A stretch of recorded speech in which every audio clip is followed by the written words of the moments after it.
আর এই সুবিধাকে কাজে লাগিয়ে বেশিরভাগ বামপন্থী রাজনীতিবিদরা নারী, মদ, গাঁজা বা অন্যান্য নেশা জাতীয় ড্রাগস নিজের দেশে, নিজের সমাজে খুব সহজতর করে রাখে, যাতে করে অন্যায়, অবিচার, অত্যাচার আর শোষণের বিরুদ্ধে তরুণ যুব সমাজ রুখে দাঁড়াতে না পারে। কোকাকোলা সংস্কৃতি। রাজনীতিতে তত্ত্বের তো অভাব নেই। আপনি ধরে নিতে পারেন এই কোকাকোলা সংস্কৃতিও একটি রাজনৈতিক তত্ত্ব।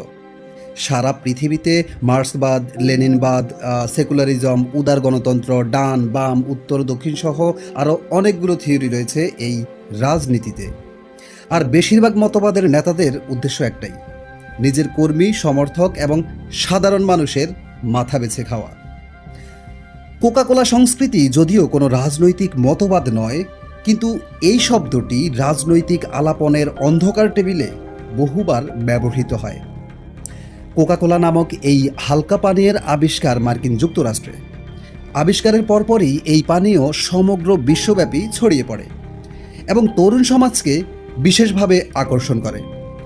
অনুরূপভাবে হালকা মেজাজের পপ জাতীয় সঙ্গীত, চাচা জাতীয় নৃত্য, হিপ্পি জীবন পদ্ধতি, মারিজুয়ানা, হাশিশ ইত্যাদি মাদকদ্রব্যের আসক্তি বিশ্বের বিভিন্ন দেশের যুব সমাজকে, বিশেষত হতাশাগ্রস্ত যুব সমাজকে বিশেষভাবে আকৃষ্ট করে। বলা বাহুল্য, এসব জিনিস মানুষের চেতনাকে জীবন ও সমাজের গভীরতর দিক থেকে ফিরিয়ে রাখে, জীবন সংগ্রামকে একেবারে ভোঁতা করে দেয় এবং হালকা মেজাজ ও উদ্দেশ্যহীনতার আবর্তে মানুষকে আচ্ছন্ন করে তোলে। এরূপ আচ্ছন্ন মানুষেরা, বিশেষত তরুণরা, অন্যায়, বৈষম্য, শোষণ ইত্যাদির বিরুদ্ধে সংগ্রাম থেকে বিরত থাকে। হালকা ও উদ্দেশ্যহীন এই মানসিকতা, জীবন পদ্ধতি ও মূল্যবোধের সংস্কৃতিকে কোকাকোলা সংস্কৃতি বলে অভিহিত করা হয়ে থাকে।